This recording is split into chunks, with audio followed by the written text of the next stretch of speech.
the supernatural as something that isn't supposed to happen, but it does happen. AM 1420, WBSM presents Spooky South Coast with your hosts, Tim Weisberg and Matt Costa.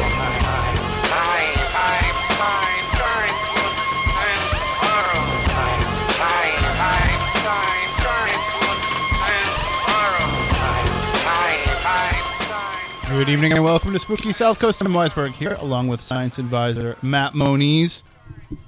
Looks like the Silent Assassin disappeared again.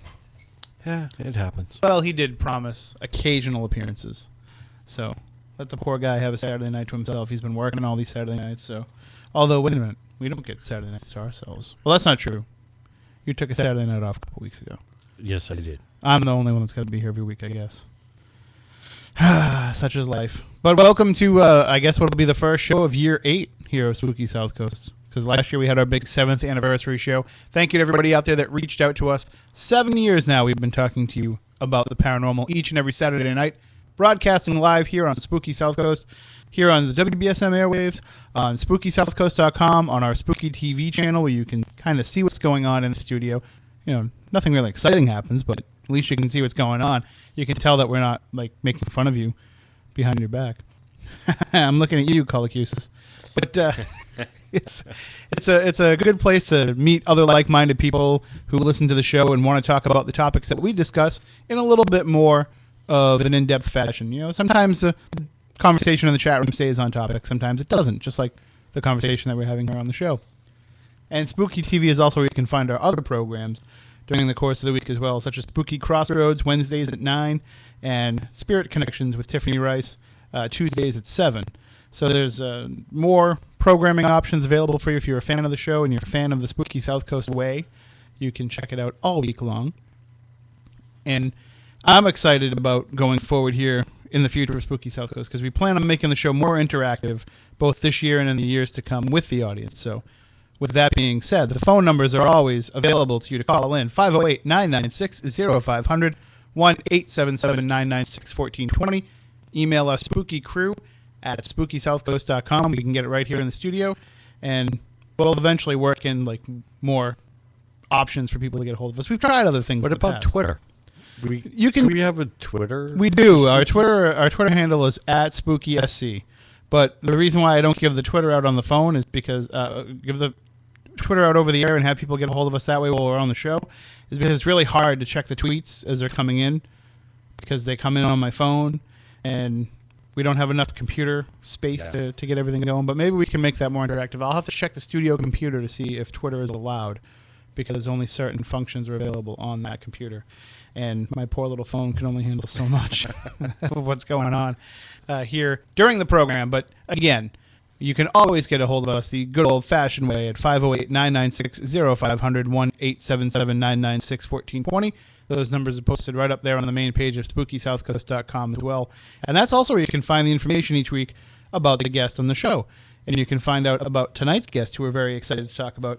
We've had her on the program before, but this is going to be an even more... The first discussion that we had with her was pretty fascinating, especially when you're like me and you want to go kind of beyond the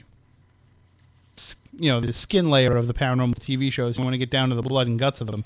And we talked about that with her the first time around. Now we're going to talk about actually forming groups and joining groups and getting into paranormal investigation yourself. And our guest tonight is Deonna Kelli. She is a Muslim American paranormal investigator with Haunted North Carolina. She lectures on many issues from women in Islam to the paranormal and has lived and conducted studies throughout Central Asia, the Middle East, Europe, and Africa.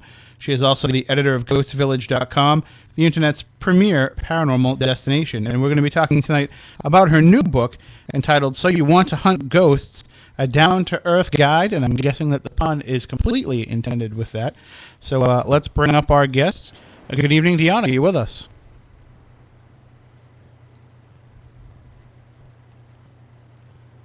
Hi, Deonna.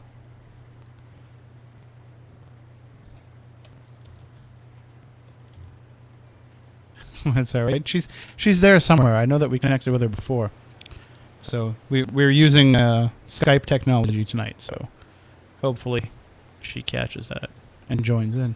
But Moniz, I know that when we talked about it before, we discussed the paranormal reality TV and how so many people have been joining groups because of what they've seen on these shows. And I got to ask you, people are contacting you all the time from the paranormal field.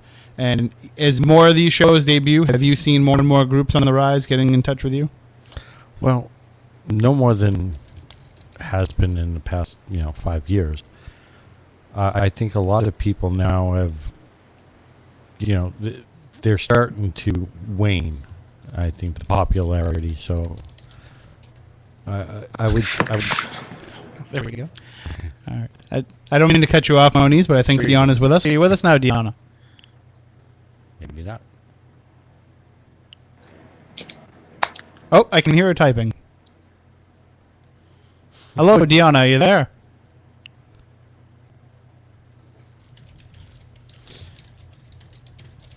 Well, hopefully she'll join us shortly. Sure. We can always go to the old landline method, too, if we need to. See, I can hear her typing.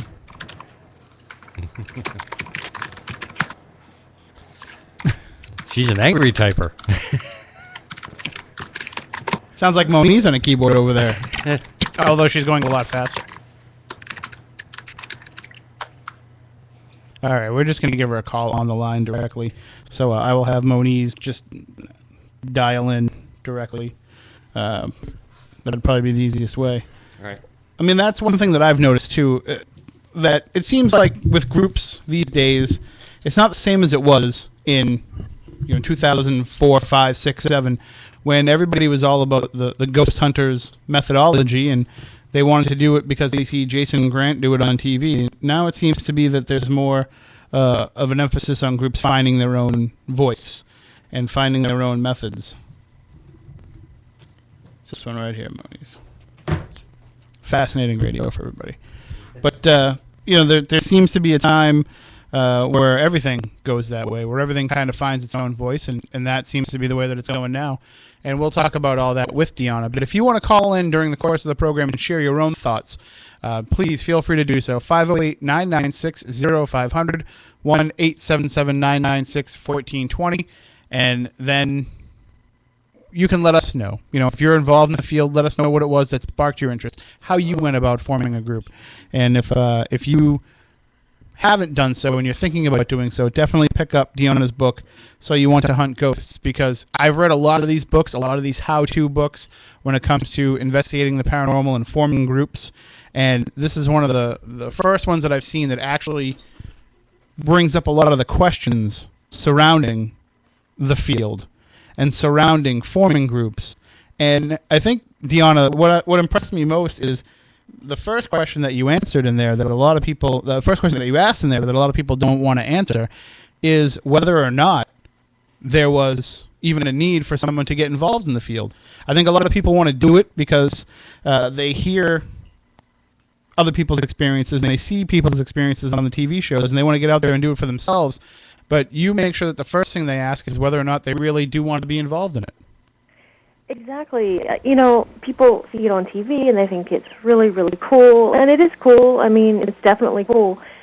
But a lot of people don't really understand what's involved in it and how much money it costs and how much time they have to put into it. And if it's something that they should be doing anyway.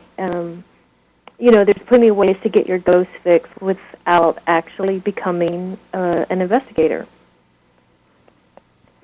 Probably the number one reason, though, that I hear from people when they say that they want to get involved in an investigation is because they want to know if it's for real or not.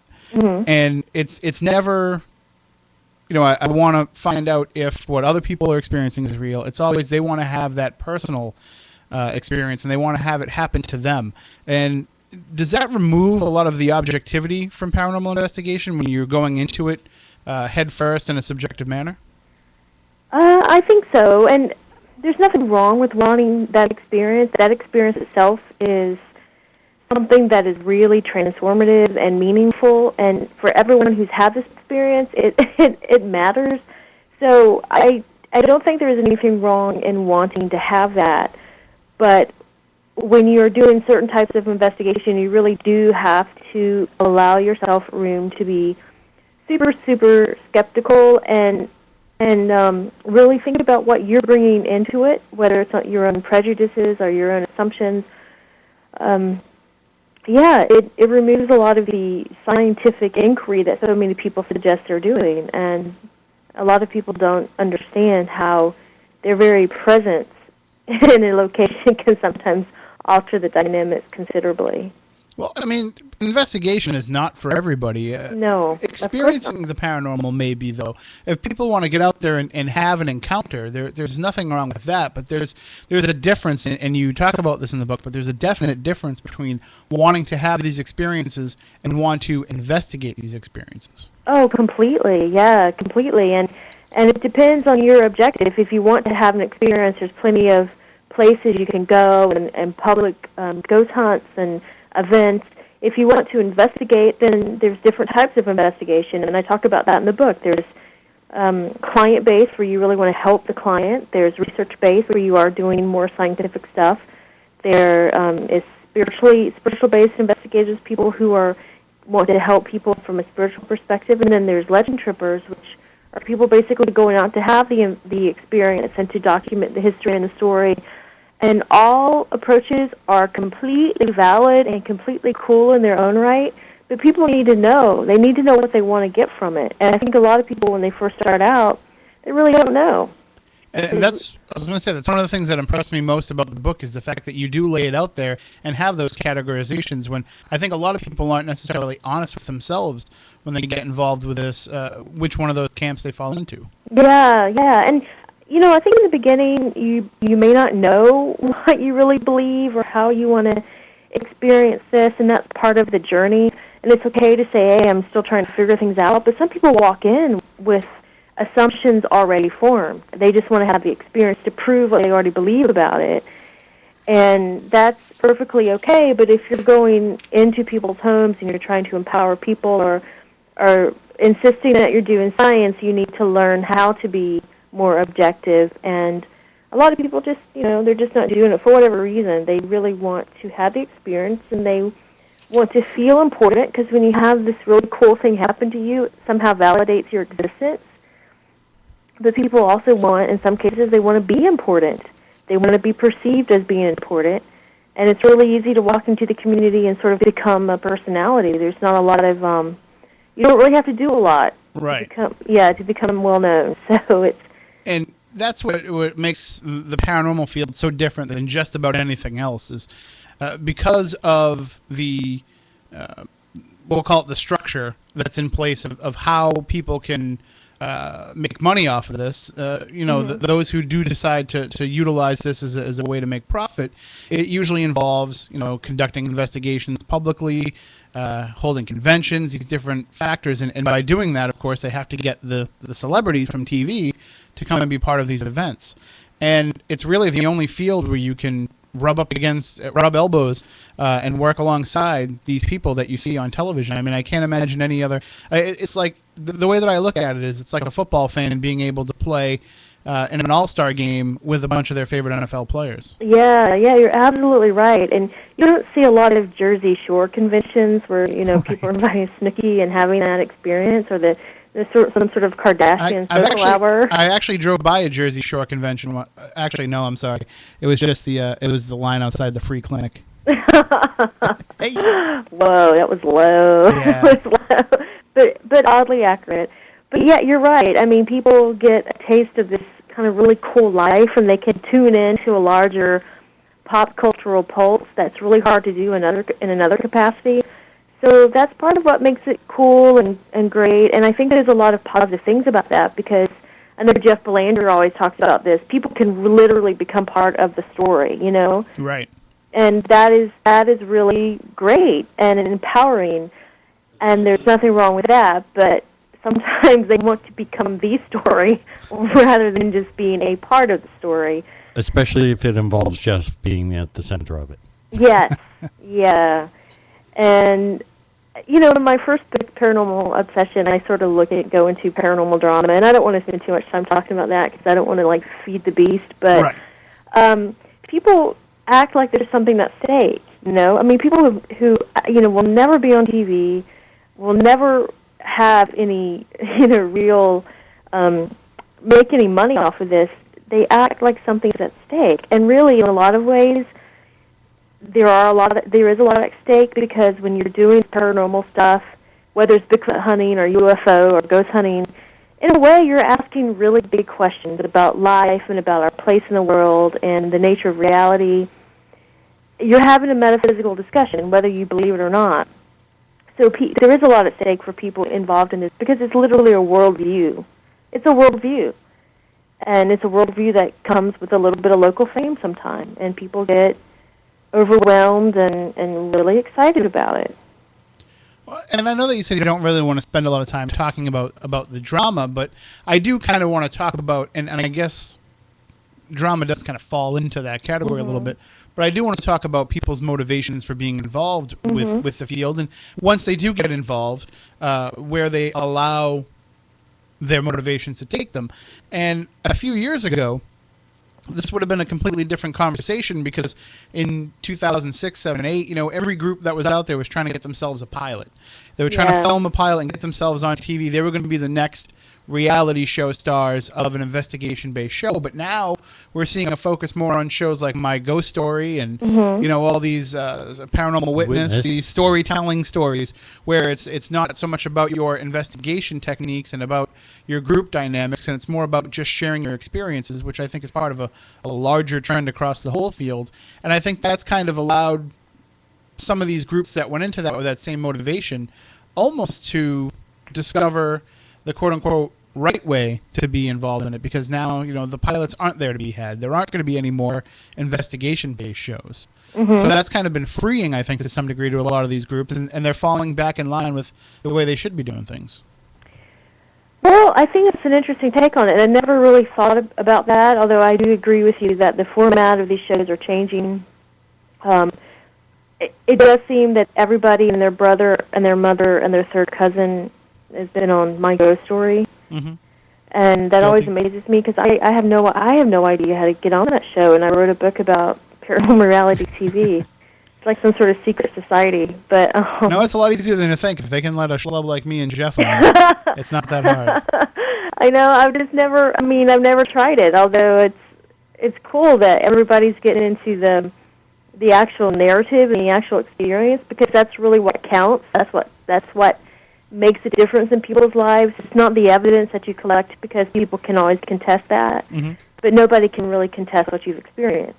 Nobody can say, oh, no, you're wrong, you didn't experience it. They may not think you experienced what you say you did, but you experienced something. So, that's really impressive. But I also feel there's a shift happening among paranormal investigators in general, where I think you're right that there's a segment falling back in line with low-key investigation, but there's an emerging demographic of people who are getting into it just to be, in some ways, have some notoriety. Right. And they're really not interested in the investigation. They're interested in filming it and developing a persona around that, rather than just being an investigator. Well, and I've noticed that there's a number of people who, within months of getting involved in this, start touting themselves as being a paranormal personality or a famous paranormal investigator. And I've seen on YouTube. And really, my cat could say as seen on YouTube. I know. The first time I ever saw that, I was sort of baffled. I didn't know YouTube was that important. Apparently so. Well, and of course, if you ever want to see the archives of Spooky South Coast, just check out our YouTube page. I was going to say, it's that important for the self-important. Yeah, that's true. But the good thing about this technology is it is there to allow you to connect with other people and to be part of this, what we call a community, even though that term is becoming a joke more and more every day. But you are part of something, and I think a lot of people that are in this field, that's what they're looking for. They're looking to be a part of something. And in the book, you do a great job of explaining to them that if that is what you're looking for, don't be afraid to put that in your mission statement. And I don't think that I've ever heard of a group that's contacted me, at least when they're getting going, that's ever clearly put out a mission statement other than, we want to hunt ghosts. Yeah. And we do it free of charge, and we're skeptical and scientific, and we have like 5 psychics on board. And there's nothing wrong with psychics, But No, but I know what you're saying. It's almost a cookie cutter description Yeah. that works for any group, and it's not really a clear cut description of who your group is, who makes it up, and what it's all about. Yeah, yeah. And I think a lot of people really need to think about that, because I have gone through a couple of different groups, and in some cases I've experienced the whole founder cult mentality, where the group sort of oscillates around a personality rather than a mission. And so people also need to think about those dynamics when you're going into a group, if it's really a good fit, because it's like any other social activity. You're not always going to get along with the people in the group. You're not always going to see it's like joining a church. You may love the message, but you may hate the people sitting in the pews. Well, there's a saying that a friend of mine came up with. Order is not maintained through a hierarchy of authority, but rather through continuity of uniform purpose. Those are really big words, and I totally agree with you. But in short, what it's saying is it isn't a pecking order that makes things orderly. Yes. It's everybody doing things for the same reason. Yeah. That makes things orderly and gets things done. Yeah, and a lot of people have come up to me and like, well, I really want to do this. I want to get involved in a group.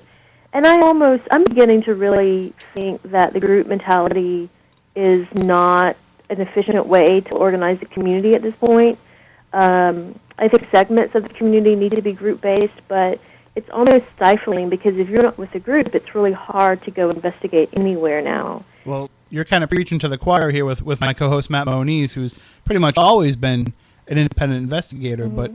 But, I do see, too, there is some benefit to starting off in a group, which I think a number of individuals have done, and then decided that it's not the right fit for them. Yeah, it's really difficult. I mean, you have to deal with a lot of dynamics, and it's not cheap to do this. You have to purchase your equipment and spend gas money, and in some cases pay to have access to sites.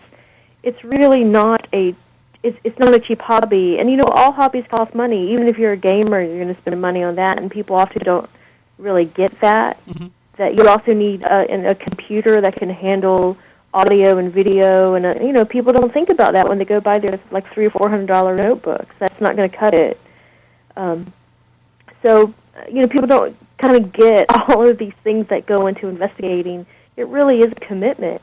So if you want to become part of a group, you really have to think about the commitment, not just in terms of time and money, but also family support. Because if you have a spouse who isn't into this, not everybody's down with you going out to strange places until 3, 4 o'clock in the morning. Right, especially with different people that they might not necessarily know. Yeah.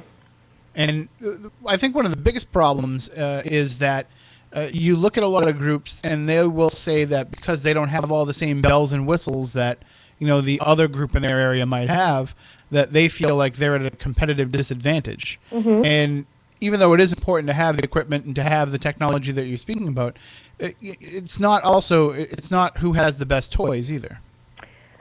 Absolutely not. Toys are great. There's this techno-mysticism that we've attached to paranormal investigation, that somehow legitimacy is only as good as the handheld technology that we have.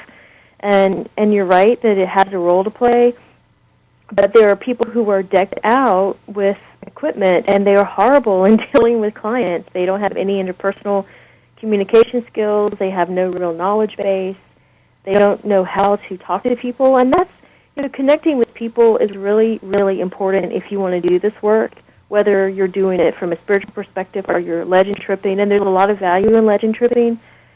But you really need to know how to connect with people and how to hear their stories, because it goes back to that story.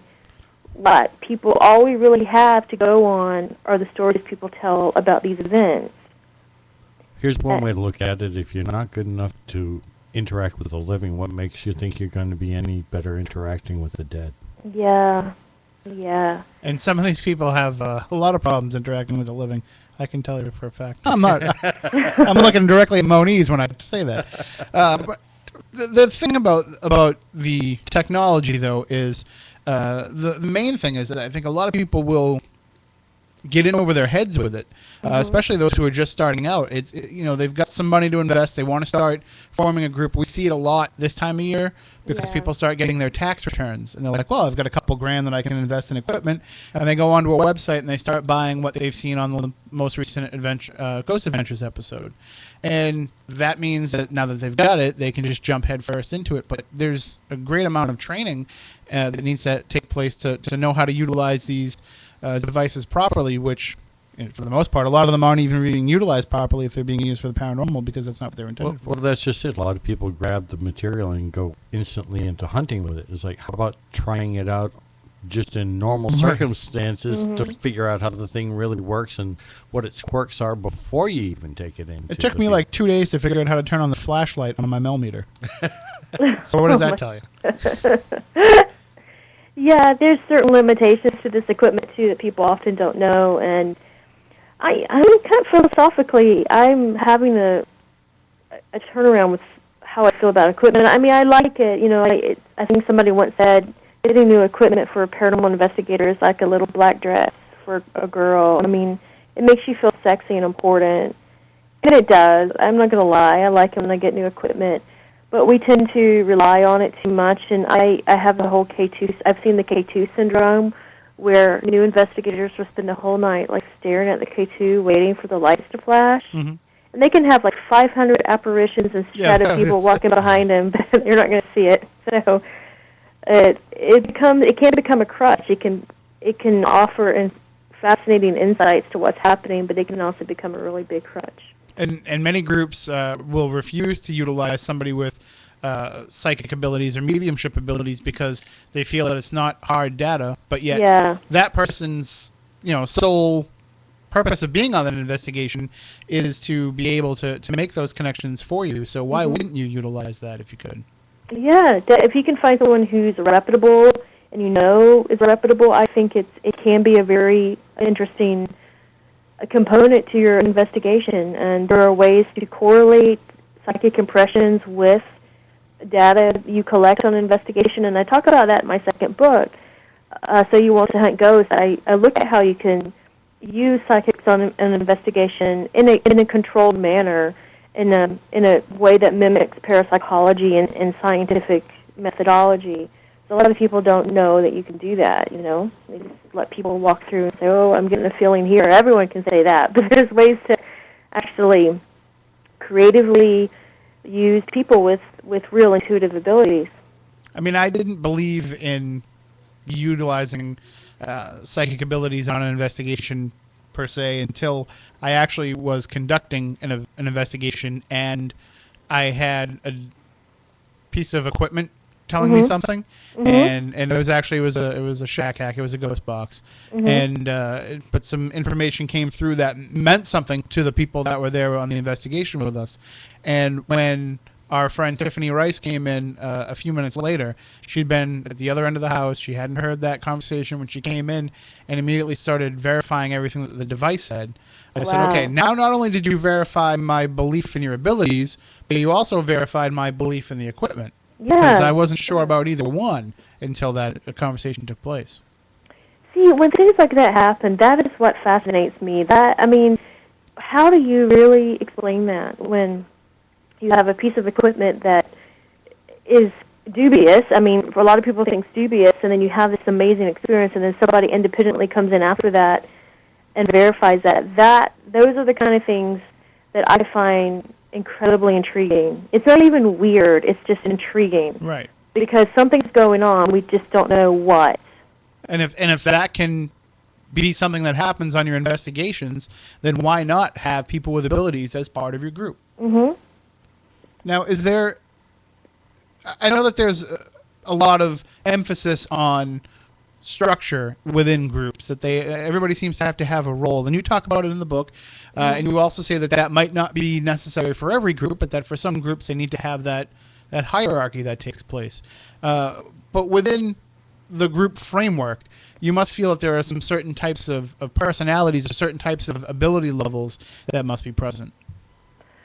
Yeah, I do. I think that the whole structure of paranormal groups is interesting to me because after Ghost Hunters launched, there seemed to be the TAPS model that became the dominant way that groups functioned, to the point where it's hard for me to believe that groups know what to do without that model, sort of the founder mentality, and everything filters down from lead investigator to beginner investigator and all of that. Like, you have to earn some sort of credentials to move up in the world. Mm-hmm. But I think, for the I personally feel that everybody needs to have access to all components of investigation. There may be some people who are sensitives or really gifted with creating equipment and being innovative in that way, but everybody really needs to have the need to know how to set up the equipment and break it down and to do everything required during an investigation. Right. And that's something that we take as an approach in everyday life. Mm-hmm. Like if you're, say you work in the deli of a supermarket, and you're just the guy who cuts the cheese, no pun intended. But what happens if the guy who cuts the roast beef isn't available that day, Mm-hmm. and you have to be called over to do that job? Or what happens if you want to be the manager someday, but all you know is how to slice the cheese? Then you need to kind of have, and I only said the supermarket, by the way, because there's one right across the street. but that's the way that it goes, is you have to learn every aspect of that job if you want to be able to do that job completely. Yeah, although I do think there is one particular role that there are some people better suited than others, and that's the case manager, the people who actually conduct the interview. Mm-hmm. Some people just aren't good talking to people. They just don't know how to bring the stuff out needed, and you're going to have certain personalities better suited for that. It's just a communication skill. Some people just aren't going to have it.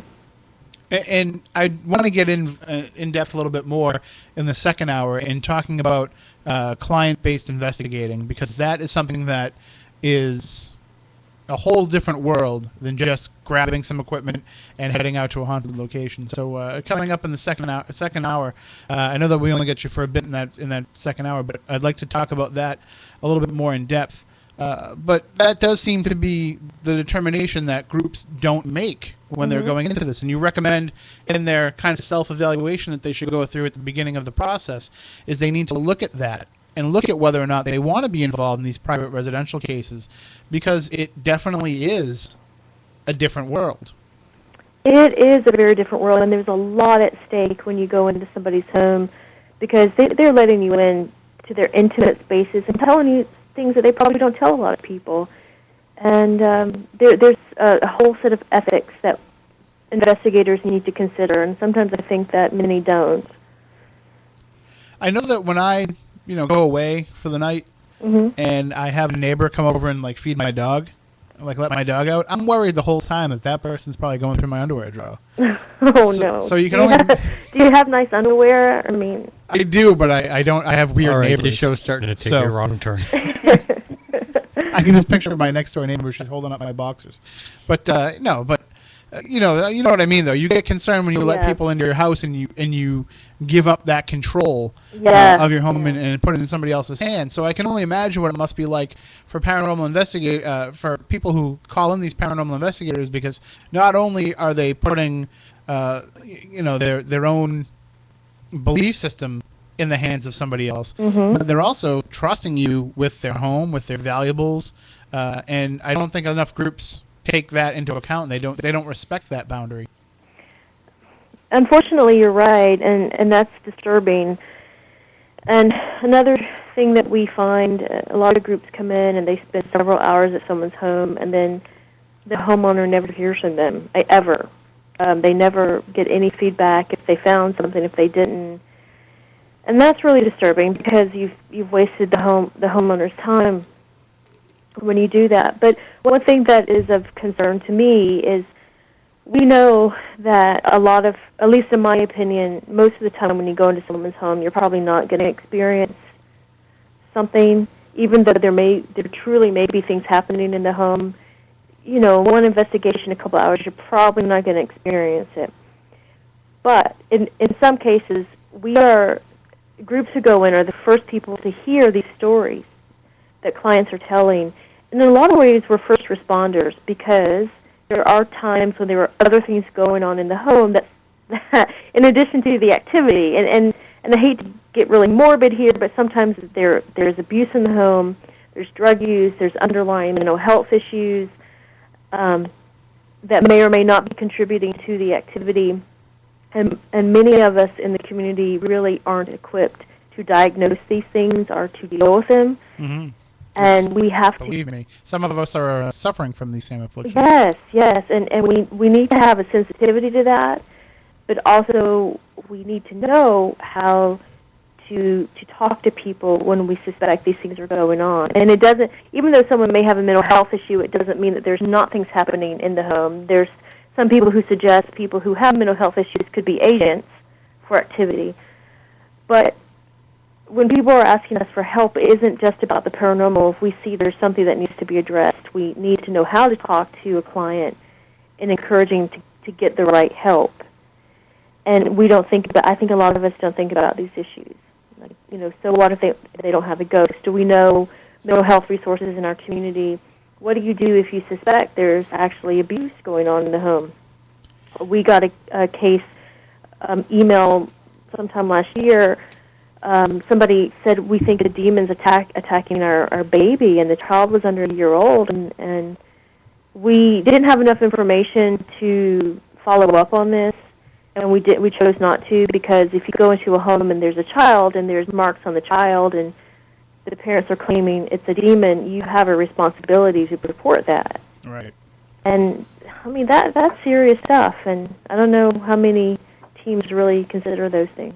And that's one of the things that I've been given a lot of thought of over the last few months, is that as a lot of these paranormal groups apply for nonprofit status, and you talk about that in the book too, that a lot of them will do that. Mm-hmm. But as they apply for nonprofit status, and as they try to align themselves with the authorities within their particular town or region so that they can be considered a tool that's at the disposal of people who are in crisis. Yeah. I think that as they do that, one of the requirements of having those types of benefits should be that they should also be considered mandatory reporters to the state. I 100% agree with you. I absolutely agree with you. And that's another thing for team members, you really do need to do background checks on people in your team, because you don't want to be the one bringing a sex felon into somebody's home when there's children present. And, I mean, there are people who do have criminal records who are just fine, upstanding people who just made a bad mistake. Sure. So you have to use your discretion, but you really have to think about liability issues if you're bringing someone who's been in jail for grand larceny or theft, or, who is on a sex offender list. You really need to think about the implications of that.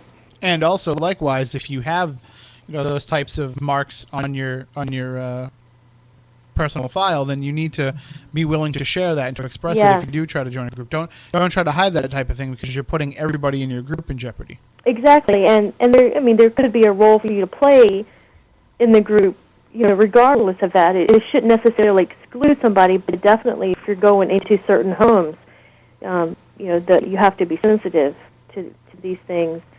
And you're right. I think that people should be mandatory reporters.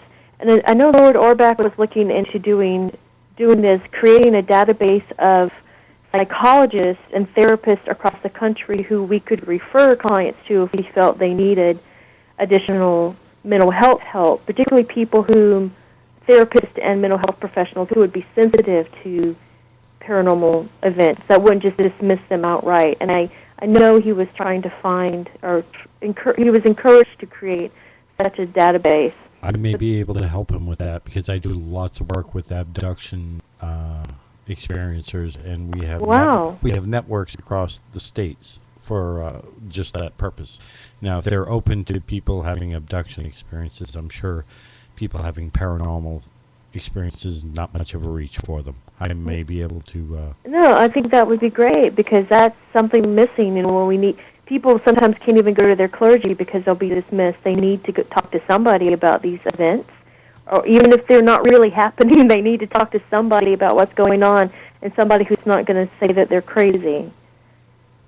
So I think that would be wonderful. Yeah, man, you know how to get a hold of Lloyd, and he's pretty accessible, and that's definitely something that we can also pursue, I think, for a future topic here on the show. I'd love to talk to some of these people. You know, obviously they might have some desire to remain anonymous, but I would like to talk to some I've of got them. a handful that are very, very vocal and very open about being therapists, helping people with abduction cases. Talk to Chris.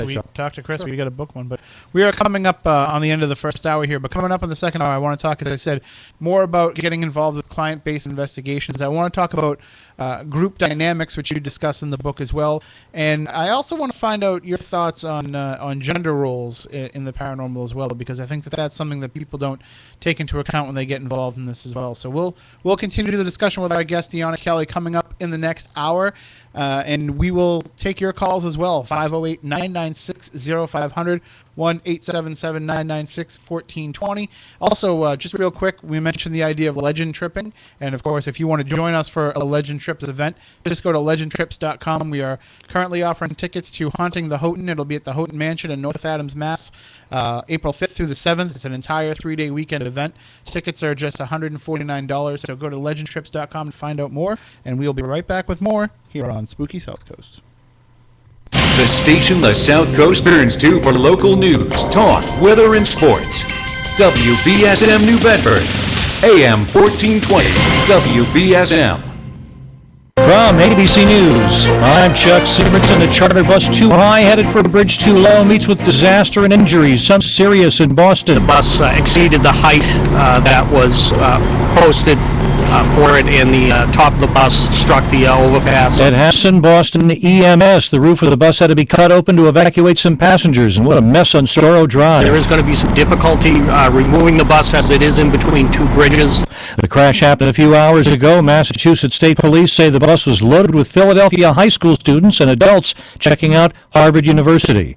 A boy's terror continues 5 days after a bus driver trying to protect him and other students was gunned down in rural Alabama. Police remain on guard as a 5-year-old child spends a 5th night in an underground prison. 65-year-old Jimmy Lee Dykes kidnapped the boy named Ethan after barging aboard his school bus Tuesday. This brother and sister escaped. We thought he was going to come back and shoot us. So we all ran. He's like, I'll kill all y'all. I'll kill y'all.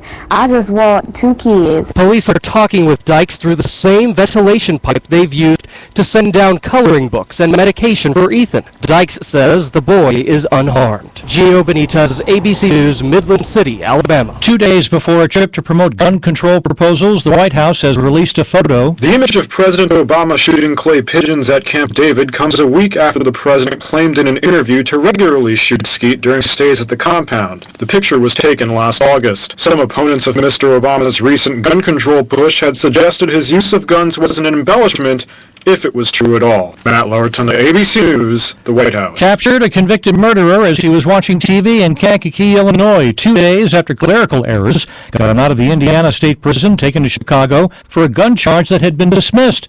So officials just released him. But Steve Robbins is now back in Indiana, resuming his 60-year sentence. You're listening to ABC News. Geico says, let's make life simpler. You need to buy something, but you don't want to make a mistake. So what do? Scour the web? Collect sales circulars? Ask your brother-in-law? How about this? When it comes to car insurance, Geico has a 97% customer satisfaction rating. I repeat, 97%. So make it simple. Just ask a friend who has Geico. Then click or call. You could make it 98%. Geico. 15 minutes could save you 15% or more on car insurance. At Advance Auto Parts, we got hot deals on a cold day and cool deals when it's hot. Currently, it's chilly out, so here's a sizzler from Advance. Peak 50/50 antifreeze. A 1-gallon jug is just $9.99. That's a $3 savings, and that'll keep your car running through the cold like a white wolf through a blizzard. Peak 50/50 antifreeze, just $9.99. That's full throttle savings. Only at Advance Auto Parts. See store for details. A major counterfeiting ring, which passed a lot of high-quality fake $50 bills, has been busted in suburban Atlanta. The bogus bills were passed over a year and a half, said Special Agent Chuck Brand, U.S. Secret Service. I think the numbers speak for themselves. I mean, they were able to pass 1.1 million. So there's no doubt the note was good because, people continued to take it. Treasury agents say there's still a lot of the counterfeit 50s being passed in Georgia, South Carolina, Tennessee, and Florida. Tomorrow's big game bringing an expected financial surge to the host city, New Orleans. The Super Bowl host committee predicts that the Crescent City will see a $430 million benefit. Don't tell that to Alan Miner. I'm a native of New Orleans, so I paint things that's here in New Orleans. But so far, he says he's had few takers for his artwork hanging on the wrought iron fence around Jackson Square. Sometimes it's a little slow. So, you know, it hit and miss kind of thing. Some small business owners complain that the Super Bowl has brought in plenty of executives and media, but few tourists. They welcome the return of Mardi Gras next weekend. Jim Ryan, ABC News, New Orleans. The inventor of the Etch-a-Sketch, André Cassange, has died in France. As the toy's maker, the Ohio art company, Cassange was 86. As an electrical technician, he peeled off a translucent decal from the faceplate of a light switch and found pencil mark images transferred to the opposite face. Ohio Art says 100 million Etch-a-Sketches have been sold worldwide. This is ABC News. The joint supplements of today are sadly incomplete because they don't start relieving joint discomfort immediately, until now. Introducing the complimentary 2-week sample of fast-acting Instaflex, our most powerful joint formula ever. It can start relieving joint discomfort in just a few days. Claim your sample today. 1-800-922-8983. Great for your knees, hands, even your hips. Fast-acting Instaflex is available at GNC, but you can only get your complimentary 2-week sample by calling 1-800-922-8983. 1-800-922-8983. Chuck Severson, ABC News. Psst. Hey, over here! What? Right here, on the side of the house. Who said that? Look down. I'm right at your feet. Wait, the basketball? Yes, the basketball. Right down here, where the kids left me a long time ago. Man, you know how lonely it is being a ball and not being able to bounce or roll? Excuse me? Remember when you got me for the kids? You said, now kids, you have no excuse not to go outside and play. Uh-huh. Wow.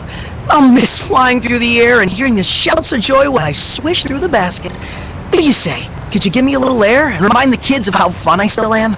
Okay. Oh, wow. You are flat. Easy, I'm ticklish. Let's get bouncing. As Native American parents and caregivers, our encouragement to healthy lifestyles for our kids is helping them get outside and play. Get ideas, get involved, get going at letsmove.gov/Indian Country. Brought to you by USDA, HHS, and the Ad Council.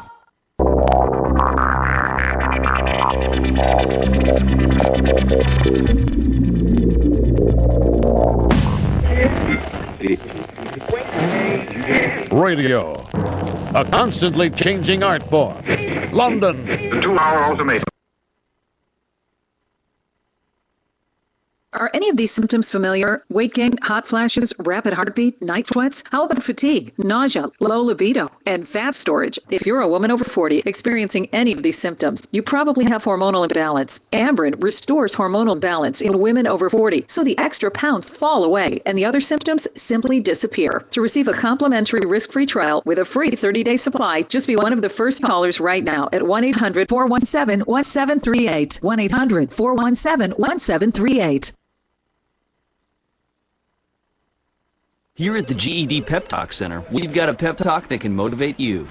Sometimes things don't always turn out the way you want them to. You can improve your future. Now get your game face on and take the first step towards a better life. Hurry up! Don't make me repeat myself. Whatever level of motivation you need, we've got a pep talk for you. Call 1-877-38-YOUR-GED or visit yourged.org for your pep talk and for free classes in your area. GED is a registered trademark of the American Council on Education, brought to you by Dollar General Literacy Foundation and the Ad Council. Welcome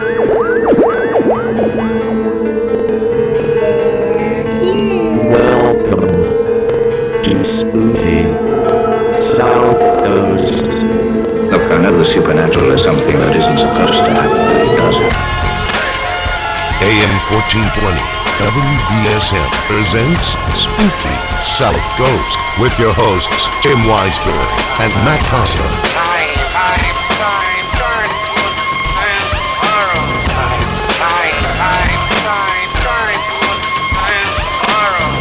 Welcome back. Hour number 2 of Spooky Southcoast. Tim Weisberg here, along with science advisor Matt Moniz. And we are having a fantastic discussion with our guest tonight, Deonna Kelli, about her new book, So You Want to Hunt Ghosts, a down-to-earth guide. And really, it does serve as one of the best guides that I've read about how to go about getting involved in the paranormal field. And I've read a lot of these over the last 7 years now, and it seems like as we get closer and closer to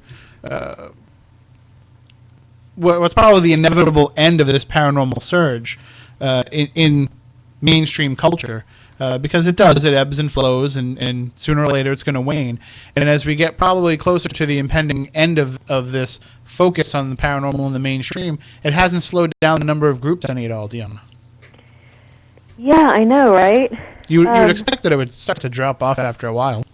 Well, what I'm seeing, and maybe I don't know if you agree with me or not. I mean, I'm interested in getting your take on it.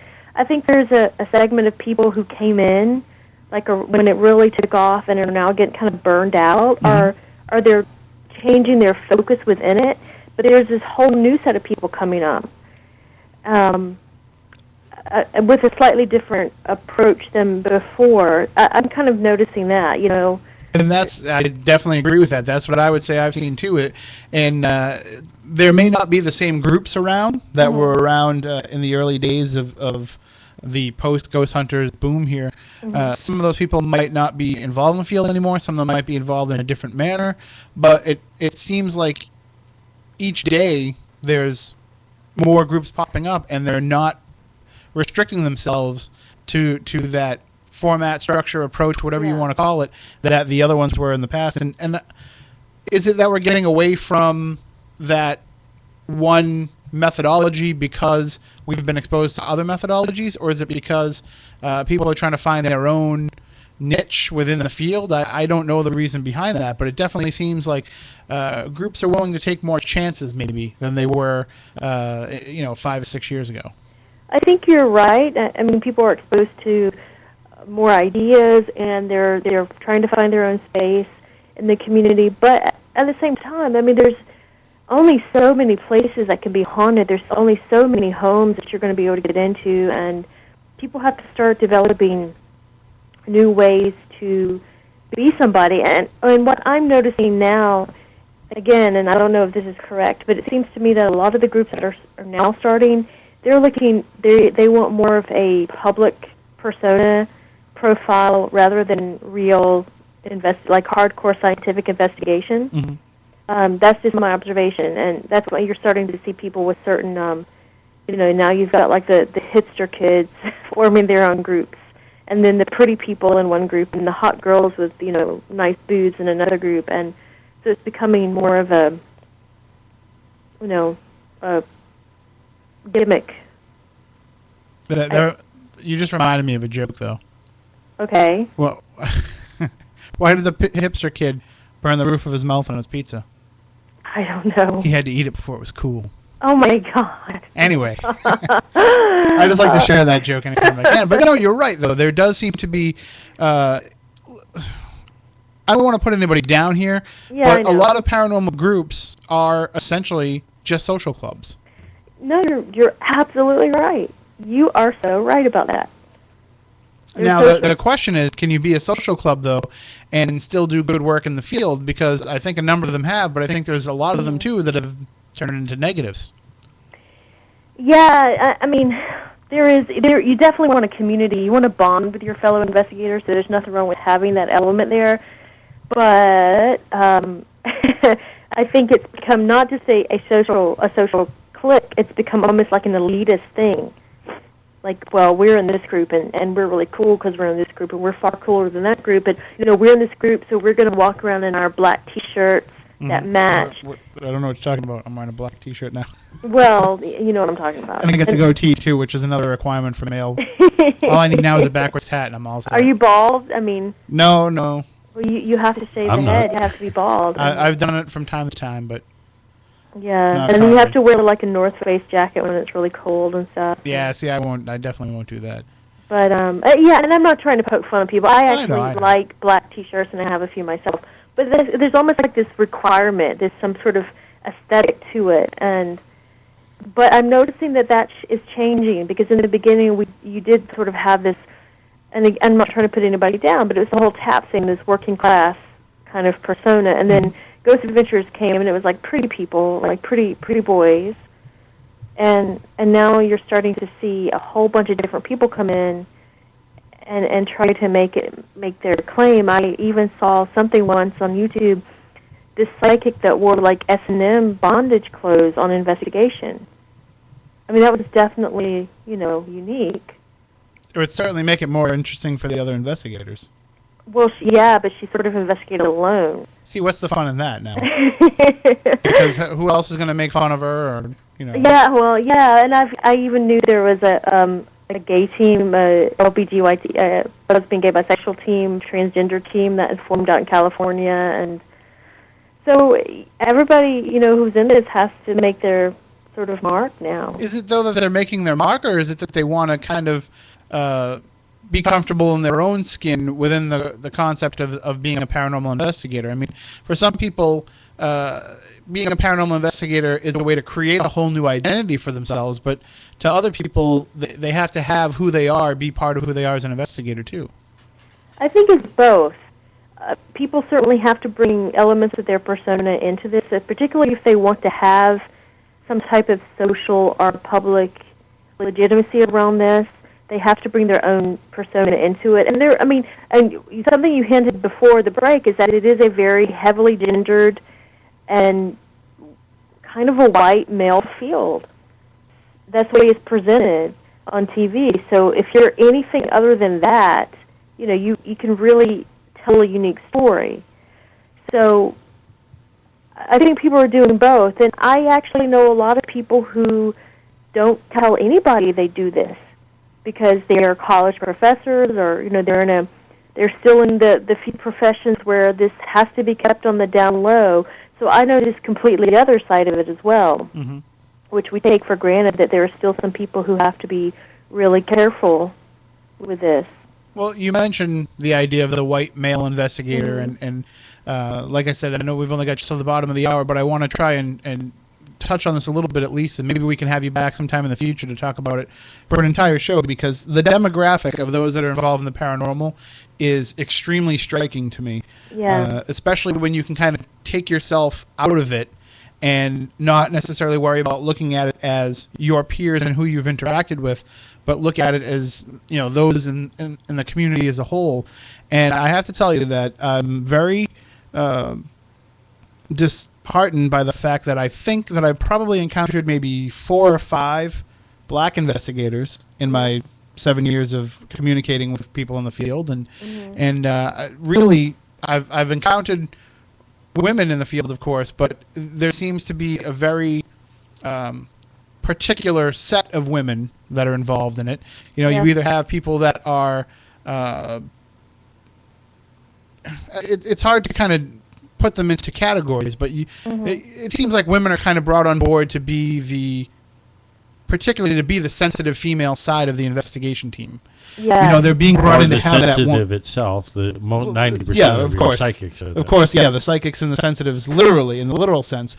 But a lot of times they're looked to be the motherly figure of the group, or the feminine touch of the group, and so that when the bald white guys with the goatees are going in there and they're not getting anything from the female ghost, they call the female investigator up from downstairs and they say, "Why don't you try?" with your approach, and one woman to another type thing.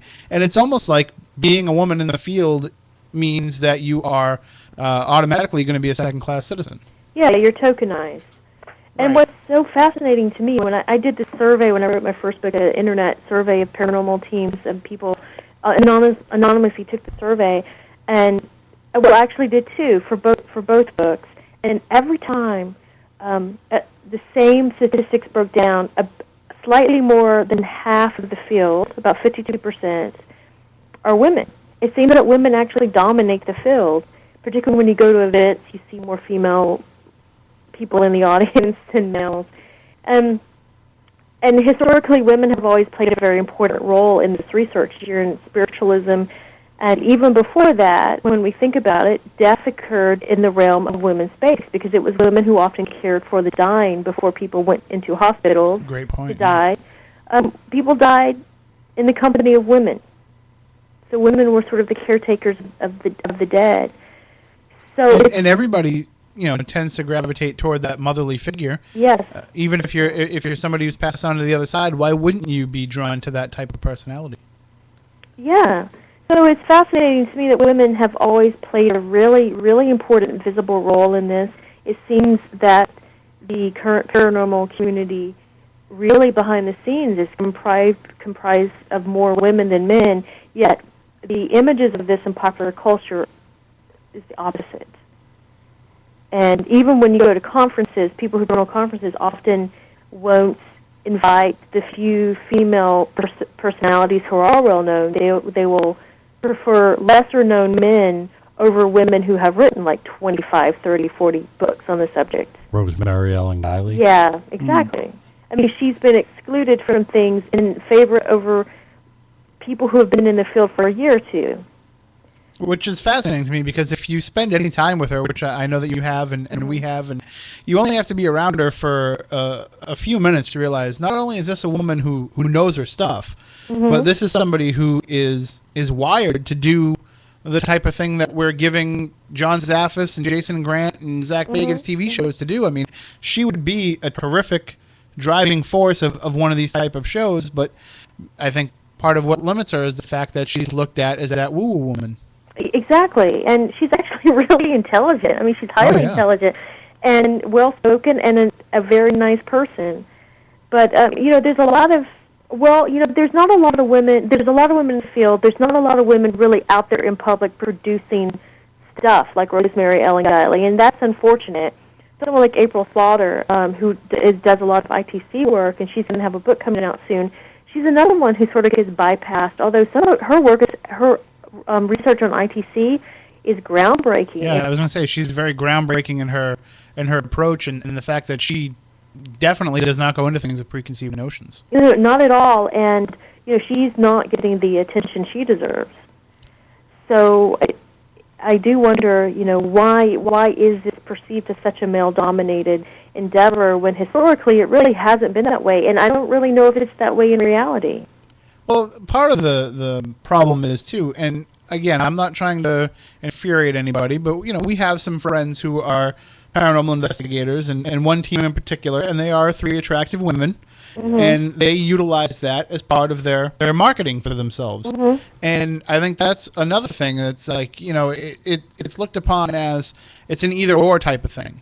You can't be doing this to draw attention to yourself as a woman, because then you're just trying to be famous. Yeah. And people don't put the same tags on the men about that as they do the women. You're right, and I often feel, I'm just going to say this, and I don't want to offend anybody. It's not that we have a bunch of models in the paranormal community, both male or female, and I hope I'm not being offensive, but it's not like we're not getting the Hollywood-type people coming through, and that's really great because it's accessible. People can be themselves in the field. So when you have someone who's considered to be attractive in the Hollywood sense, that gets a lot of attention, and that can open doors. Right. And, most of America isn't attractive in a Hollywood sense, but when you have people come into the community who have those attributes, it makes them a little bit different. And if they're actually good investigators, then that's great. I have not met a lot of people like that who are highly, highly attractive and really good investigators, but I'm sure they're out there.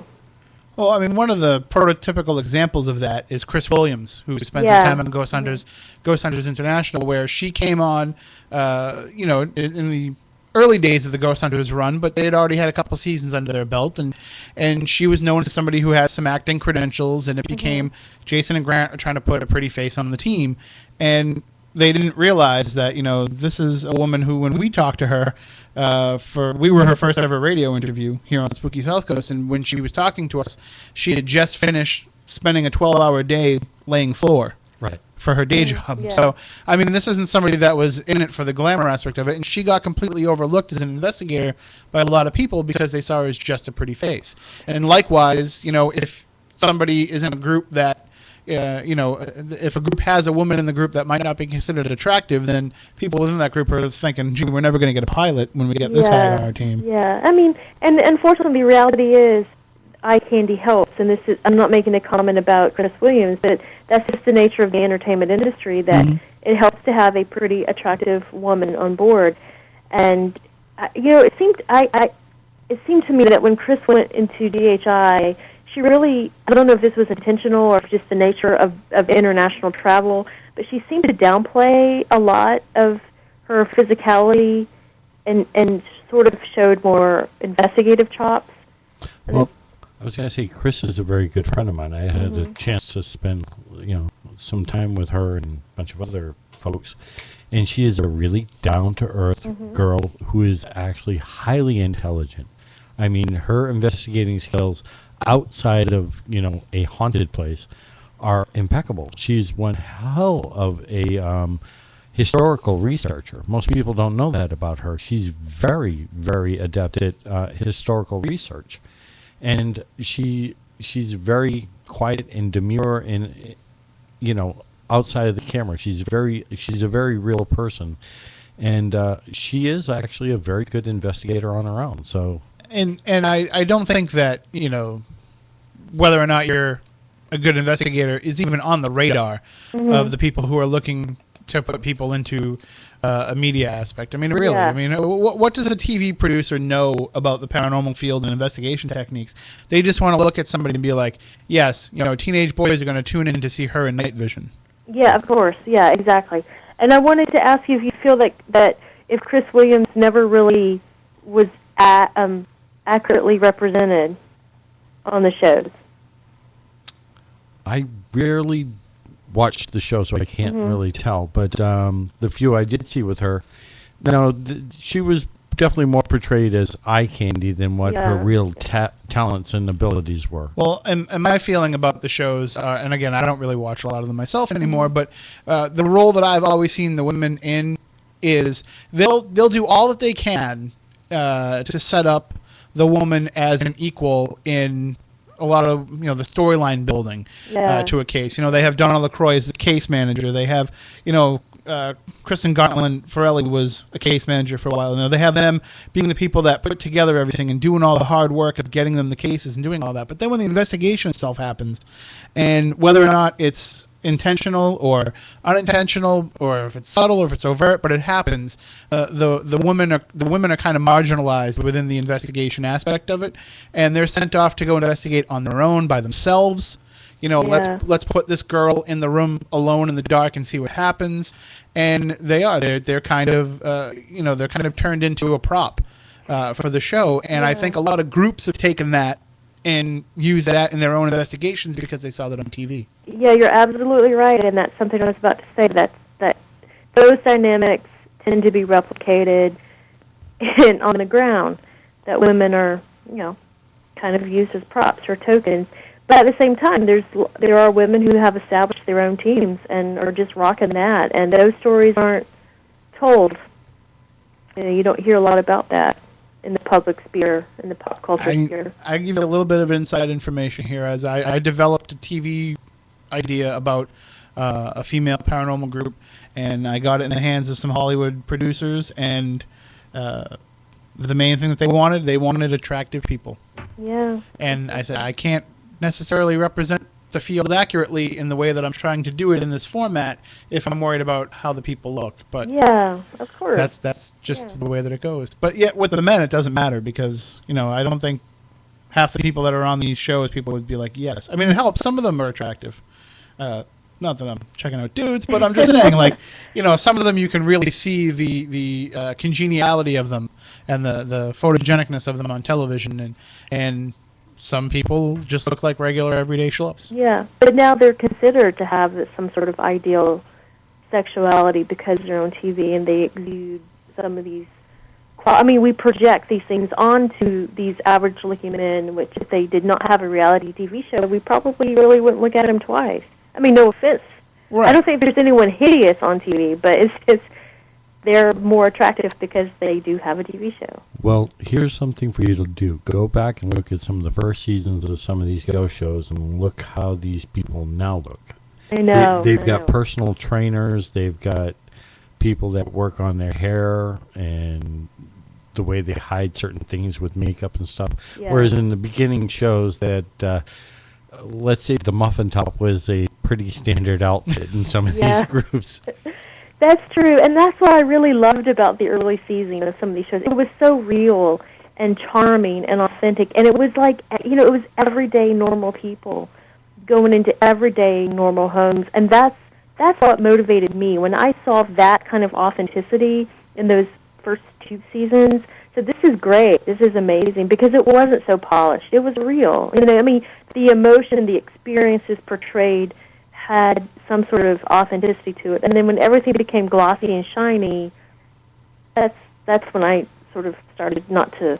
Well, the sad part about it is I've heard stories about even then it was, even then it was being concerned about what was being portrayed on the camera. Yeah. So even though it seemed authentic and real, you know what I mean? It was just that we hadn't. I think they put up more of an effort back then to make it appear real. Mm-hmm. And that's the case with any reality show. I'm not just picking on the paranormal shows, but not everybody is accurately portrayed. I mean, it's easy for producers to be in their ear saying, "Okay, let's play up that aspect of your personality as part of it." Yeah, and some scenes are filmed again and again, and there's also scenes thrown in to create a narrative, and a lot of viewers don't really understand that narrative is constructed for each episode. Well, I do feel like we kind of got away a little bit from the topic of the current book, so you want to hunt ghosts, and I do apologize for that, but it's rare that we can pick the mind of somebody such as yourself who is a fan of these programs and watches these programs, but also can take them at face value as well. And I think that a lot of these groups that are out there, or people who are either forming a group, wanting to start one, or just starting out, pick up a copy of this book, So You Want to Hunt Ghosts. Use this as your as the way to build the foundation and the structure for your group, not what you see on the TV shows, because you got to think those people, for the most part, that are doing that went through these steps long before there were ever a TV camera in front of them. Yeah, they did, and a lot of people forget that there was a whole different reality before reality TV took over. And I kind of regret that I didn't experience that. I think it would have been amazing to see what the community was like before cable TV entered the picture. But then again, you could have also turned into an old crotchety guy like Moniz, who was like, things were better back before they had these TV shows. Yeah, I'm sorry that it was. Yeah, I mean, I could truly appreciate how it probably was. Well. Again, I'm sorry that we couldn't get into some more things in depth. Hopefully you can join us sometime in the future and we can talk more. Especially I want to talk about client-based investigations, because that's the thing that I think a lot of people feel is the easiest way to get involved in the paranormal. And it's the thing that can do the most damage and can cause the most problems and can really make or break your reputation if it's done wrong. So anybody that's thinking about doing that should definitely pick up this book, So You Want to Hunt Ghosts, and read the chapters that are in here on that, because I think that you lay it out very plainly, and it seems like you're not really that concerned about whether or not people are going to agree with your approach. You're just putting it out there as this is the way that it's got to be done in order to have it maintain credibility, and it's hard to argue with it. Well, thank you. I really appreciate the feedback. I really haven't heard a lot of feedback from the book. I know that people are buying it and people read it, but nobody sent me hate mail, which I guess is good, but I really haven't heard anybody say much about it. So I appreciate you giving me the shout out. Well, I'm going to definitely recommend it to anybody that's just starting out. And if you have been involved in the field for a long time, maybe you want to read it and kind of reevaluate things as well, because it never hurts to have a little self-reflection, and especially groups these days that have kind of come into this post-reality show era, and now they need to kind of think about where they want to go as let's face it, trying to do everything like you see on TV is only going to work for so long before you need to have a new injection into what you do, and this book can help that even for the seasoned pros. Well, thank you. You get bored after a while doing the same thing you see every week on TV. Believe me, it becomes less satisfying over a period of time. I got bored just watching the show, so I can only imagine what it'd be like trying to be out there copying them every week. All right, well, thank you so much, Deonna, for joining us. And everybody can go to your website, right? You want to give your website up? Yes. You can go to my website, DeonnaKelliSayed.com. It's DeonnaKellisayed.com. And I just want to say that I will be in Shreveport, Louisiana. I believe it's the last weekend in June. They're having a paranormal extravaganza weekend, and the city of Shreveport has invited me. So if you are down there in the area, please come out and participate. It's supporting downtown and the development of downtown Shreveport, and I'm really happy to be part of that. I'm looking forward to it. I'd love to meet you guys. Look me up on Facebook and Twitter as well. Yes, you are very prolific in the social media. Thank you. People can always get a hold of you that way and through your website, and it's linked up right on the front page of SpookySouthcoast.com as well. We got to get you up here into New England sometime. We'd love to investigate with you. Oh, I'd love to come up there. I'm really at a point now where I want to start investigating with a whole bunch of different people and a whole bunch of different methodologies and philosophies. I'm kind of like I'm sort of ready to sort of start over in a way, and just have a whole new set of experiences. So I would love to come up there. All right, well, if you do, just be sure to look us up. We'll take you to a few of our favorite haunts, and we'll give you definitely a fresh set of eyes. That's for sure. Oh, I would love that. Thank you for inviting me, or at least offering. If I'm up there, I will definitely look you up. All right, cool. Thanks so much, and I'm sure we'll be talking to you in the future. Okay, have a good night. You too. Bye-bye. That is our guest, Deonna Kelli. Again, check out our website, DeonnaKelliSayed.com, linked up right on the front page of SpookySouthcoast.com. And the name of the book, once again, is So You Want to Hunt Ghosts, A Down-to-Earth Guide. I'm going to throw it up here so Moniz can kind of give you a shot of it. And it is, again, it's published by Llewellyn, so you can get it through their website. You can get it anywhere that books are sold. And really, if you know somebody that wants to get involved in the field, I highly recommend that you get them a copy of this book, make sure that they get it in their hands and that they read it. And if you've been involved in the field for a while, check it out, read it. I mean, I can only imagine that there's got to be something from this that you can take and apply to what you're doing. Moniz, you've been doing this for a long time. I can't imagine that you've stayed... I don't want to say faith. I can't imagine that you've remained tied into one approach over these nearly 30 years that you've been investigating. No, like I said, as a scientist, you use every tool you have available to you. So the whole point is try anything and everything. So you did this in the early days, from the history that you've told me, with your mentor Maurice, and he kind of took you under his wing and taught you the rights and the wrongs of investigation. Yep. And I do believe, if I remember right, when you were a college student, you did have you were part of an organization with some other investigators, and so was that dynamic then at that time, 200 years ago? But was that similar to what we're seeing now with the group structure of today, or was it different? Oh, definitely different. We were all into this for the same reasons, and what we did was we all went and did our own things, or we would go in collectively, but it wasn't a case where I'm the group leader, I'm the founder, and we're following my rules. No, everybody is like, bring whatever you can bring to the table, and we all tossed on the table what we got, what we like to use, and whatever worked for us, we worked with it. And, if I didn't like, say, what John was using, I didn't bother with what he was doing, or, back and forth. And it was all about the individual getting the experience and sharing what they got. It wasn't about, hey, I went and did this. No, here's what I did. Mm-hmm. Here's what I got. What do you think? Well, I noticed that we have a number of people in the chat room, and just looking at some of the names of our regulars, we have a lot of people who have been involved in groups. A lot of people who have been independent investigators, some people who have gone both routes during their time as investigators. So if anybody wants to call in and share your thoughts, 508-996-0500, 1-877-996-1420. And, what are some of the good things that you've seen in the group dynamic? What are some of the positives you've taken from it? What are some of the negatives that you've taken from it? And one thing that I can say is a negative, at least in my opinion, and looking at a lot of these groups, is there becomes a lot of animosity that can be built up very easily. As one group will be combative with another, and then you have elements within a group that become combative with each other. And I just feel like a lot of times it becomes so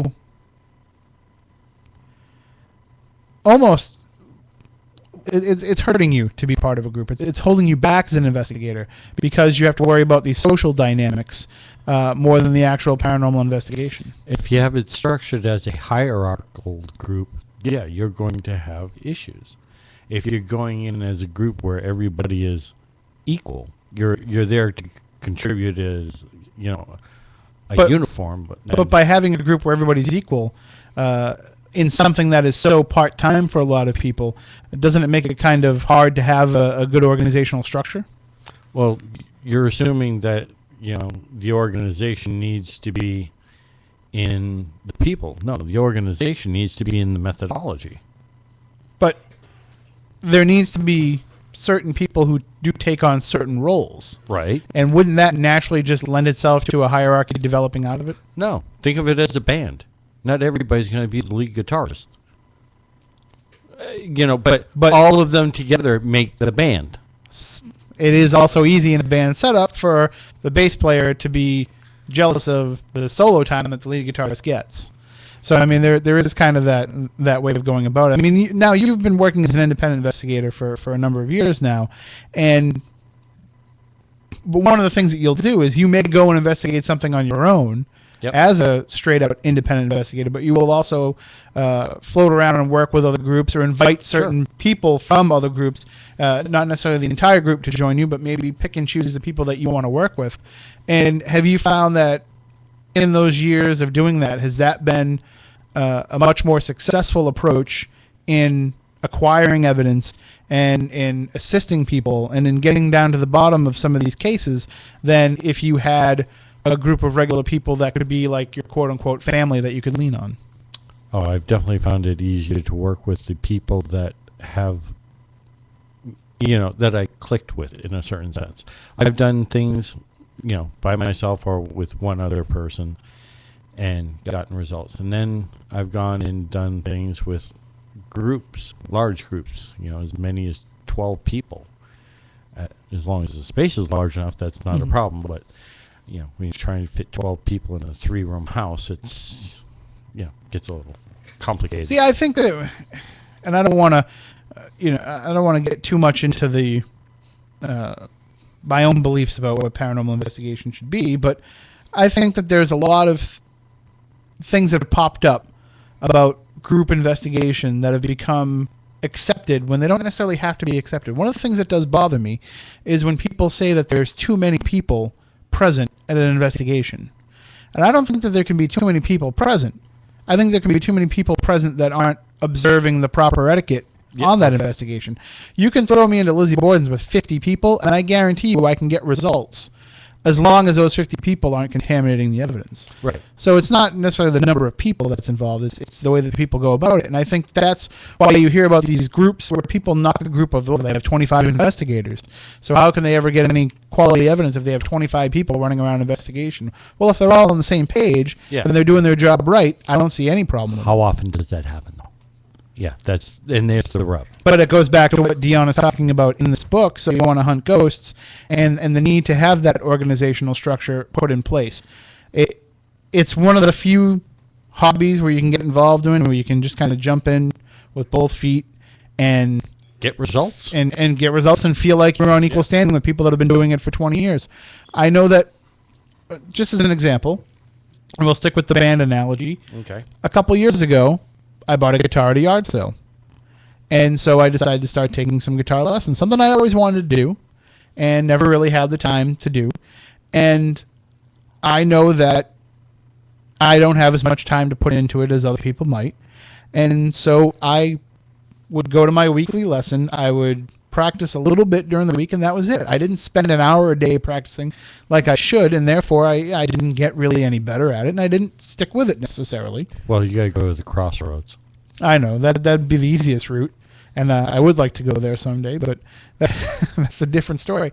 But so I didn't put into it as much as I wanted to, but I like to go and have that lesson and have that weekly therapy of, just for half an hour, this is all I'm focusing on. And then to go home at night, pick up my guitar, and I still do it, even though I don't take the lessons and I don't play, I will still pick up my guitar and just mess around. And I do like that release that I get from doing it. And I think that a lot of people look at paranormal investigation the same way. Now, I know that I'm not on par with Matt Costa, who can play a lot better than I can. And every time I see him, I just shake my head and say, wow, you're pretty good at this. And he will tell you likewise, he's not nearly good enough to be in a band as some of these other guitarists that we know. I'm no Matt Costa. Matt Costa's no Ethan Brosh. So it just kind of shows you that there's different levels of ability in this, but we're all only getting out of it what we've put into it. And I think that that's what's lost on a lot of groups. They think that because, they pick up that paranormal guitar, that they're ready to solo like the people they see on TV, when in fact they haven't put in the lesson hours and the practice time to do so. If that, it might have been a stretch. Yeah, playing Rock Band doesn't count. Exactly. If it did, that's the first thing I saw when I picked up my guitar. I was like, where's the yellow, red, and green buttons? And that's but likewise, after I started taking a few lessons, I started playing Rock Band and I start yelling out the actual chords. So, either way. But the big thing about it with the group dynamic is the main thing is you have to find the right people. If you're going to be involved in a group, it's got to be the right people. And for that reason, I always recommend to people, first of all, try to go the independent route if you can, and try to shadow a number of groups and see their different approaches. Say to them, and individuals. I kind of want to see what you're doing and see how you do it. And then a lot of people, I recommend to them, maybe it's best for you to just start your own group and not join an already established group, because you might have your own set of ideas and protocols and how you want to do things, and it might not jibe with how somebody else is doing it. But the one recommendation that I do try to make to people as often as I can is not to go the route of investigating with complete and total strangers. You need to surround yourself with people who you're familiar with and people that you can work with. That's fine in a local level, but suppose you're, heading out to, say, Oregon. You're not going to bring your whole team out there, or, unless you've got, the bucks to do it, or they all want to go out there. You develop and cultivate friendships online or whatever, and try and hopefully have a guide show you around those areas out there. Are you going to gel with that individual or team? You don't know until you try. Well, I'm talking, if you're going to spend massive amount of hours learning about something, then that might be a good way to go and to make yourself feel comfortable, or at least know the people outside of the group dynamic. I'm not saying like you can only form a group with your cousin, your brother, and your best friend from down the street, but I'm just saying you need to be more attuned with these people than just what happens on an investigation. For example, our friends Capers. Yes. They have their monthly meetings, and when they do that, after they're done, everybody goes out and has dinner together. And as a group, they have frequent meetings, and they have frequent events that they do as a group. But it's not just about the investigations with them. And a number of other paranormal groups that we know, they have barbecues with each other. That's you have to have that bond for the group dynamic to really work properly. Otherwise, it's going to be a hobby that turns into a job really fast. And as you know, you don't always necessarily like the people that you have to work with at your job. Luckily, this one I do, but yeah, I understand. Well, but even then, it only takes, if one disruptive element comes into that dynamic, right? It can throw everybody off their game. And the same thing can happen on investigations. So anybody out there, we'd like to hear your thoughts. 508-996-0500, 1-877-996-1420. The other concern that I have when people are first getting involved in this, and I mentioned this a little bit with Deonna when we had her on, is the idea that they do want to kind of just jump into getting involved in residential cases and helping homeowners. And I don't get involved in those cases. Here's my thought on that. If you're just starting a group, by all means, start off with public haunts, so to speak. You're the open to the public type of thing, and some of the business type haunts, places like Lizzie's, or some of these other larger haunted places, before you start going into homes. Mm-hmm. First you got to understand what's going on. it's much easier to make your mistakes in a public place, learn the equipment in these public places before you get into a home, because you're not going to be able to help anybody if you don't know, or at least have somewhat of a handle on what's going to happen. You know what I'm saying? I know exactly what you mean. I personally do not get involved in residential cases. If one comes my way, I usually call me, refer it to you, or if there's another group that's in the area that I think would be better suited, I usually will contact that group, and I usually, I CC you on the email so that you know that I'm doing it. But there's been cases that I felt are good fits for certain investigators and what I know of them, so I will kind of recommend them. If somebody contacts me and says they feel they have a demonic case, I usually refer it to Keith Johnson. And I don't have an interest in going into somebody else's house and trying to make these determinations for them. I don't feel that is my best avenue for pursuing the paranormal. But I do understand that people can help. And what probably impressed me the most in the time that I've known you in the investigation that you've conducted is the few times that you've come to me and told me about a case and said, we're walking away from this one because you feel that there is something that goes beyond the paranormal that has to do with the people themselves. Yes. And it's something that you don't feel qualified to help them with, and that when you've suggested to them they need to get that help, they've blown it off and been like, no, it's not us, it's the paranormal. That happens more often than I like. And yeah, I am not a psychologist or psychiatrist. I'm a chemist. I can tell you what's going on in your brain chemically, but the reason why you're having other you can't help them stop it from happening. Right. You got to go talk to somebody else that may be able to help you better than I can. And that's all I can do is point them in that direction. If they choose not to seek that help, and there's nothing I can do. In some cases, they've used you saying that to them and kind of turned it around on you. Yeah. But that's what happens when you tell people the truth that they don't want to hear. But I don't think that a lot of groups take that into consideration when they get involved in things. I think that they want to be the last bastion of help for these people so badly that they will kind of get in over their heads. And it's a double-edged sword, though, because you can do damage by ignoring that possibility that there's something going on in the family dynamic in the home, and you can also do even more damage by feeling like you're qualified to help them in that situation. I mean, some paranormal investigators, unfortunately, also consider themselves armchair psychologists. Unless you've got the initials after your name from an accredited, university, I really don't recommend it.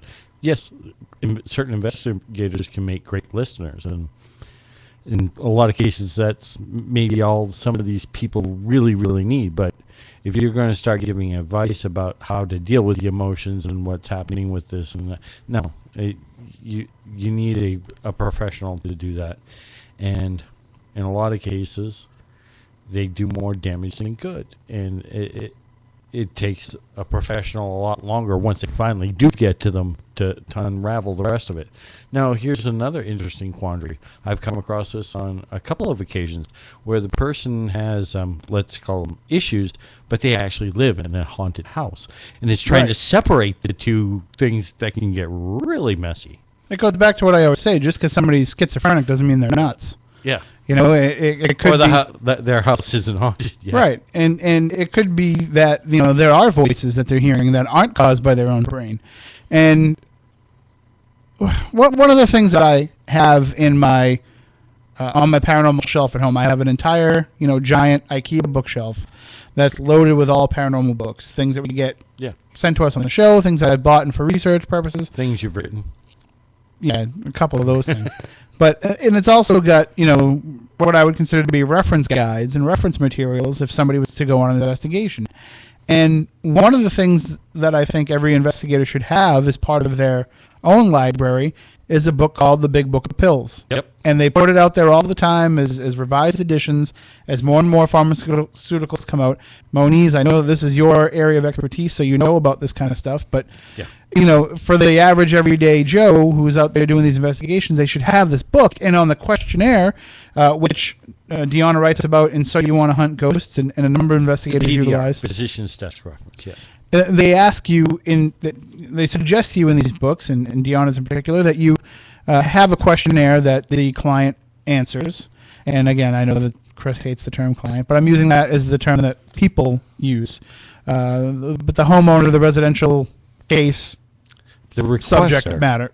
The requester. Whoever it is, you ask them what medications the people are on in the house, and if they list medications and you go and you look them up in this big book of pills or the physician's desk reference, and if it says causes hallucinations, paranoia, any of those type of things, that's when you immediately have to say, unless you are a qualified physician or a mental health specialist, you have to back away from that case, because you don't know where the line is drawn between what's really happening and what those medications might be causing. You don't know what kind of damage you could be doing by even just investigating and saying, well, it could be your own imagination. It could be a side effect of this medication that you're taking, but let me just go in and make sure. By doing that, you could be playing into somebody's psychoses, and you could be causing more damage than good. Right. So, again, I didn't mean to soapbox here a little bit, but that's kind of the way that I feel about people going into residential cases, especially if they're not prepared. It takes a very particular type of person, and I think a very seasoned investigator to be able to do that effectively. Like I said, if you go into the public places first, learn to work the equipment, have a couple of paranormal quote unquote experiences out in these public places, so you understand what you're dealing with and get a little bit of a feel for it. Then when you start getting other people saying, "Hey, my house is haunted," as long as there isn't a bit of trepidation for the person, living in it. In other words, they've accepted it, and they're not having some sort of physical, chemical, or mental delusions type of thing. Then you can go into a residential home. But once you start trying to assuage fears in any way and tell them that I can get rid of this, I can stop this, and because the only thing that any of us can really, actually, truly do is just document it and help the person, understand that this is happening. No more than that. And if you really think that you have any more power than that, I think in some cases you may be more crazier than some of the people. Well, and in some cases, the investigators are crazy. We don't hold that against them. Obviously, we let you keep coming. I don't suffer from insanity. I enjoy every minute of it. Well, we are just about out of time for this week's show, but again, hopefully, if you know anybody that's thinking about getting involved in the paranormal, have them listen to the show, recommend the podcast to them, point them in the direction of the archives, either on iTunes or on YouTube if you want to see the video, and also, make sure that they definitely get a hold of Deonna's book, So You Want to Hunt Ghosts, A Down-to-Earth Guide by Deonna Kelli. And really, this is, if you're thinking about getting involved in it, read this book, and you'll know by the end if it's the right thing for you. If you need to have your questions answered, if you need to have your own experiences, and if you need to have, if you have an overwhelming urge to help people, there's different approaches portrayed in this book to help you decide which route is right for you to go from there. So that does it for this week's show. We will be back next week, and I believe the plan is to talk about poltergeist with our guest, Jeff Holder.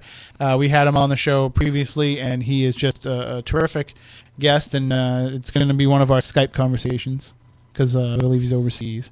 So it should be fascinating to see if the technology will hold up for that. But I'm very, very excited to talk about the topic of poltergeist because we've never really explored it in full depth here on the show. We've touched upon it, and we've never gotten into it. I know that one of my earliest experiences could have been a poltergeist case, so that's something. And that's, by the way, I got to talk to you. We're making a go of trying to get into the place where I've had my first experiences. Really? So that's going to be an outstanding opportunity if we can pull it off.